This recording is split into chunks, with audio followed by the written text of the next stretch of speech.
تازه خبر طالبانو له پاکستانه تازه څه غوښتنه کړې ده. تازه طالبانو څه ویلي دي؟ آیا پاکستان به د طالبانو دغه غوښتنه ومني او که نه؟ نور جزئیات را سره په ویډیو کې وګورئ او چینل سبسکرایب کړئ. السلام علیکم لیدونکو، ستړي مشئ. طالبانو د افغانستان له ګاونډي هیواد پاکستان څخه غوښتي دي چې 2 افغان هوایي شرکتونو ته د ملکی پروازونو د بیا پیلېدو اجازه ورکړي. دغه غوښتنه د کابل هوایي ډګر د ترمیم کېدو وروسته شوې ده چې په تیره میاشت کې ورته سخت زیان اوښتی و.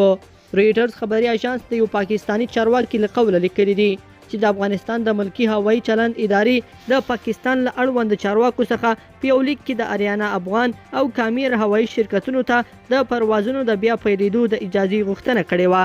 د پاکستان د ملکی هوایي چلند ادارې ویان سیف الله یاد خبري اژانس ته ویلي دي افغانان له کابل د پروازونو د پیلېدو غوښتنه کوي.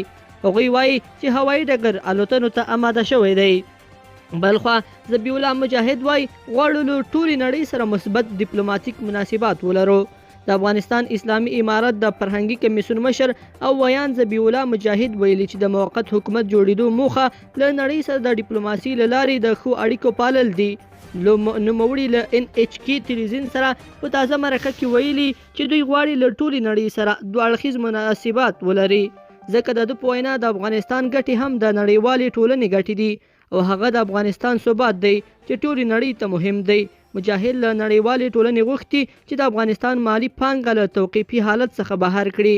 هغه ډاډ ورکړی دی چې اوسنۍ کابینه موقته ده او د دوی له ټولو اړخونو سره په مذاکره کې دي څو یو پراخ بنسټه او د ټولو د خوښې وړ دولت تشکیل کړي. لیدونکو په دې هیله چې دا مطلب به مو طرفه لیدلی وي. که مو دغه ویډیو خوښه شوې ویډیو لایک کړئ د سره او چینل سبسکرایب کړئ. تر بیا ښه وخت.